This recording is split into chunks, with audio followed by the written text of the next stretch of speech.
दोस्तों, block development officer यानी प्रखंड विकास पदाधिकारी एक ऐसा पोस्ट है जिसमें पावर के साथ साथ बेहतरीन सुविधाएं और सैलरी भी मिलती है। इस पोस्ट को पाना हर युवाओं का सपना होता है। तो चलिए, आज हम आपको बताएंगे कि आप वीडियो कैसे बन सकते हैं। तो नमस्कार दोस्तों, मैं हूं कुमार चंदन और आप देख रहे हैं आपका अपना यूट्यूब चैनल एजुकेशनल। दोस्तों, वीडियो शुरू करें उससे पहले आपसे आग्रह है कि अगर अभी तक आप इस यूट्यूब चैनल को सब्सक्राइब नहीं किए हैं तो प्लीज़ कर लीजिए, ताकि एजुकेशन से जुड़ी हुई आपके काम की वीडियो की नोटिफिकेशन आपको मिल सके। तो चलिए दोस्तों, सबसे पहले जानते हैं आप इस वीडियो में क्या सब जानेंगे। इस वीडियो में आप जानेंगे वीडियो कैसे बन सकते हैं, क्वालिफ़िकेशन कितनी चाहिए, परसेंटेज रिक्वायरमेंट कितनी है, एज लिमिट कितनी है, एग्ज़ाम कितने स्टेज में होती है, सिलेबस क्या है, ज्वाइनिंग कहाँ होती है, कार्य क्या होता है, सैलरी कितनी मिलती है और तैयारी कैसे करें। तो चलिए अब जानते हैं इन सभी पॉइंट को विस्तार से। सबसे पहले जानते हैं वीडियो कैसे बन सकते हैं। दोस्तों, वीडियो बनने के लिए आपको राज्य लोक सेवा आयोग की एग्ज़ाम को क्वालिफाई करना होगा, तभी आप वीडियो बन सकते हैं। जैसे बीपीएससी, यूपीपीएससी, जेपीएससी इत्यादि। अब जानते हैं इस एग्ज़ाम में अपीयर होने के लिए क्वालिफ़िकेशन कितनी चाहिए। दोस्तों, किसी भी राज्य लोक सेवा आयोग के एग्ज़ाम में अपीयर होने के लिए जो क्वालिफ़िकेशन निर्धारित है वह है कैंडिडेट का ग्रेजुएट होना, यानी आप किसी भी स्ट्रीम या सब्जेक्ट से ग्रेजुएशन किए हुए हैं तो आप इसका फॉर्म भर सकते हैं। अब जान लेते हैं इसका फॉर्म भरने के लिए परसेंटेज रिक्वायरमेंट कितनी है।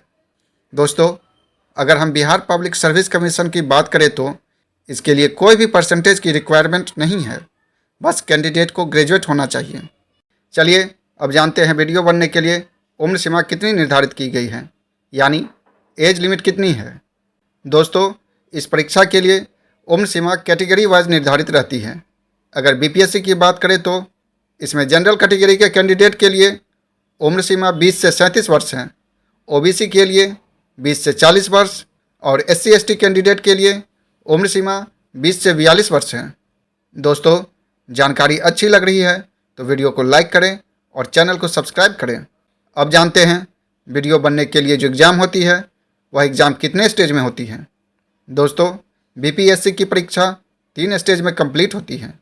पहला स्टेज होता है प्रीलिम्स एग्ज़ाम का, दूसरा स्टेज होता है मेंस एग्ज़ाम का और तीसरा स्टेज होता है इंटरव्यू का। इन तीनों स्टेज को क्वालिफाई करने के बाद ही आप इस एग्ज़ाम को क्वालिफाई कर पाएंगे और वीडियो बन पाएंगे। चलिए अब जानते हैं वीडियो बनने के लिए जो एग्ज़ाम होती है उसका सिलेबस क्या है। दोस्तों, किसी भी एग्ज़ाम को क्वालिफाई करने के लिए उसका सिलेबस जानना बेहद ज़रूरी होता है। तो चलिए जानते हैं इसके सिलेबस के बारे में। यहाँ हम आपको बीपीएससी का सिलेबस बता रहे हैं जिसके माध्यम से आप वीडियो बन सकते हैं। सबसे पहले जानते हैं प्रीलिम्स एग्ज़ाम यानी प्रारंभिक परीक्षा के सिलेबस को। दोस्तों, प्रीलिम्स एग्ज़ाम में जनरल स्टडीज़ यानी सामान्य अध्ययन से प्रश्न पूछे जाते हैं। यह एग्ज़ाम 2 घंटे की होती है जो 150 अंकों की होती है। क्वेश्चन ऑब्जेक्टिव टाइप के रहते हैं। क्वेश्चन पेपर हिंदी और इंग्लिश दोनों ही भाषाओं में रहती है। स्टूडेंट्स अपनी सुविधा अनुसार भाषा का चयन कर सकते हैं। यहाँ आप यह ध्यान रखें कि प्रीलिम्स एग्ज़ाम को क्वालिफाई करने के बाद ही आप मेंस एग्ज़ाम दे सकते हैं, इसलिए प्रीलिम्स की तैयारी जितनी अच्छी हो सके ज़रूर करें। अब जानते हैं मेंस एग्ज़ाम यानी मुख्य परीक्षा के बारे में। मेंस एग्ज़ाम में 3 पेपर अनिवार्य विषय का होता है और एक ऐच्छिक विषय का। अनिवार्य विषय के अंतर्गत पहला विषय होता है सामान्य हिंदी का जो 100 अंकों का होता है, इसके लिए 3 घंटे का समय मिलता है। दूसरा विषय होता है सामान्य अध्ययन पत्र 1 का जो 300 अंकों का होता है, इसके लिए भी 3 घंटे का समय मिलता है। तीसरा विषय सामान्य अध्ययन पत्र 2 का होता है जो 300 अंकों का होता है, इसके लिए भी समय 3 घंटे का ही मिलता है। मेंस एग्ज़ाम के पहले पेपर यानी सामान्य हिंदी में निबंध, व्याकरण, वाक्य विन्यास और संक्षेपण से प्रश्न पूछे जाते हैं। वहीं दूसरे पेपर यानी सामान्य अध्ययन पत्र 1 में भारत का आधुनिक इतिहास और भारतीय संस्कृति, राष्ट्रीय तथा अंतर्राष्ट्रीय महत्व का वर्तमान घटना चक्र और सांख्यिकी विश्लेषण, आरेखन और चित्रण से प्रश्न पूछे जाते हैं। तीसरे पेपर यानी सामान्य अध्ययन पत्र 2 में भारतीय राज्य व्यवस्था, भारतीय अर्थव्यवस्था और भारत का भूगोल, भारत के विकास में विज्ञान और प्रौद्योगिकी की भूमिका और प्रभाव से प्रश्न रहते हैं। मेंस एग्जाम के ऐच्छिक विषय के अंतर्गत 34 विषय आते हैं, जिनमें से कोई एक विषय को स्टूडेंट चुन सकते हैं और उसका एग्ज़ाम दे सकते हैं। ऐच्छिक विषय 300 अंकों का होता है और इसकी परीक्षा 3 घंटे की होती है। दोस्तों, किसी भी एग्ज़ाम को क्वालिफाई करने में सिलेबस ही मुख्य भूमिका निभाती है, इसलिए सिलेबस को अच्छे से समझना चाहिए और उसी के आधार पर एग्ज़ाम की तैयारी करनी चाहिए ताकि सफलता मिल सके। चलिए अब जानते हैं, जब आप इस एग्ज़ाम को क्वालिफाई कर जाते हैं तो आपकी ज्वाइनिंग कहाँ होती है। दोस्तों, वीडियो की ज्वाइनिंग ब्लॉक यानी प्रखंड में होती है। ब्लॉक में इससे ऊंचा पोस्ट कोई भी नहीं होता है, इसलिए सबसे अधिक पावर भी इसी पोस्ट को रहता है। इसलिए यह पोस्ट एक महत्वपूर्ण पोस्ट हो जाता है।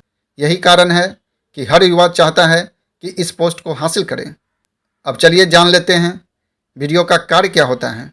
दोस्तों, यह एक महत्वपूर्ण पद होता है, इसलिए इसका कार्य भी बेहद महत्वपूर्ण हो जाता है। वीडियो सार्वजनिक विकास से संबंधित सभी कल्याणकारी योजनाओं को लागू करता है और अपने क्षेत्र के विकास की जिम्मेदारियों को पूरा करता है।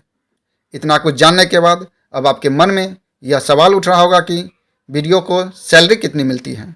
दोस्तों, वीडियो का सिलेक्शन राज्य लोक सेवा आयोग द्वारा होता है, इसलिए इनकी सैलरी अलग अलग राज्य में थोड़ी भिन्न भी हो सकती है। फिर भी आप इतना जान लीजिए कि इनकी शुरुआती सैलरी 35,000 से अधिक ही होती है, जो समय समय पर बढ़ती ही रहती है। साथ ही इनको कई तरह की सुविधाएं भी मिलती हैं। दोस्तों, अब मैं बता रहा हूं इस वीडियो का सबसे खास पॉइंट, जो आपको ज़रूर जाननी चाहिए कि आखिर वीडियो बनने के लिए तैयारी कैसे करें। तो दोस्तों, आप यह जान लीजिए कि अगर आपके मन में यह सवाल उठ गया है कि तैयारी कैसे करें, इसका मतलब है कि आप इस जॉब को ज़रूर पाना चाहते हैं। इसलिए आप अभी से सिलेबस के आधार पर पढ़ना शुरू कर दीजिए और हर सब्जेक्ट के लिए एक निश्चित समय निर्धारित करके उससे संबंधित बुक का डेली अध्ययन कीजिए। साथ ही प्रैक्टिस सेट भी बनाइए ताकि आप खुद का आकलन भी कर पाएंगे और आपका टाइम मैनेजमेंट भी सही हो जाएगा, जो हर एग्ज़ाम के लिए बेहद महत्वपूर्ण होता है। तो दोस्तों, ये तो थी वीडियो कैसे बने की कंप्लीट जानकारी। वीडियो अच्छी लगी हो तो लाइक ज़रूर करें और चैनल को सब्सक्राइब भी कर लें ताकि ऐसी ही जानकारी वाली वीडियो आपको आगे भी मिलती रहे। अगर आप किसी अन्य टॉपिक पर वीडियो चाहते हैं तो कमेंट करें, हम आपके लिए उस टॉपिक पर वीडियो ज़रूर बनाएंगे। Thank you.